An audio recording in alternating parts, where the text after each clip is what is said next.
Other than the stories about astral traveling, it seems that most stories about astral worlds and beings are filled with fears. Astral beings seems to be connected with troubled situations. But is that the whole story? After all, they are part of the Earth as well. Did you know that our system in many ways is a copy of the Earth system?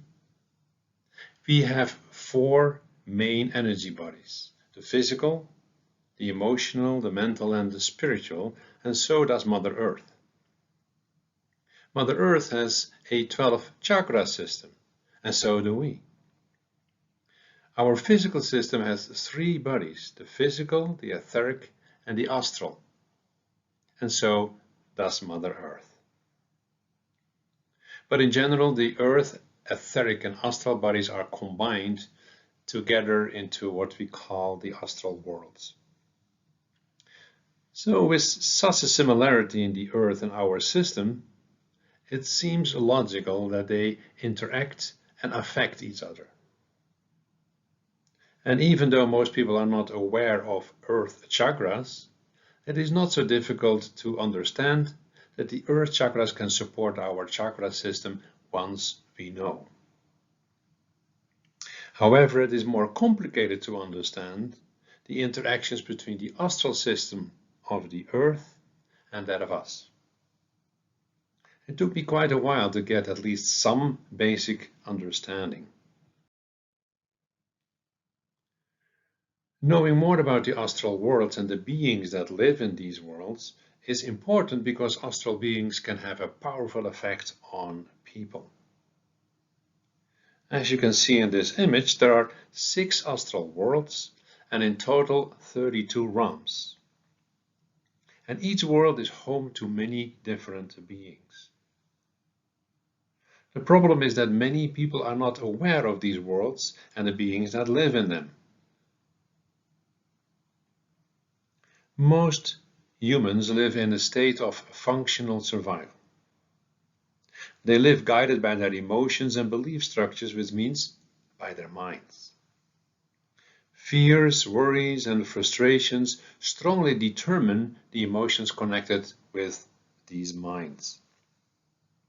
What people do not realize is that these emotions affect the astral world. That means that it affects the beings living in these worlds in a not so supportive way. Is it then surprising that they react to us? The reaction of the astral beings is primarily to tell us that we disturb their world. The problem is that people do not understand their messages.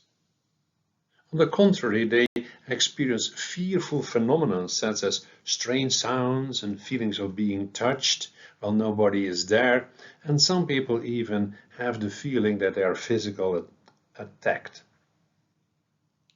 The actions of astral beings can lead to nightmares and unexplainable fears. And that makes the situation only worse for both parties. We cannot send astral beings away. They have as much the right to exist in this world as we have. The only solution is to learn to connect with them, recognize their energies, and begin to interact with them. The importance of that becomes clear when you look at the degree of interactions that people have with astral beings. You can see that in this image. People connect mainly with astral beings from the second and third astral worlds. And those are the two worlds that reflect most our fears and worries and the associated belief structures. So we have a very powerful interaction with them, whether we know it or not. Because astral beings will always be there, whether we are aware of it or not, it's crucial to learn to work with the energies of the astral worlds. And through that, to work also with the beings that live in them. Once we know them, we can deal with our fears and worries and therefore no longer disturb the astral worlds and beings, and consequently they will no longer disturb us.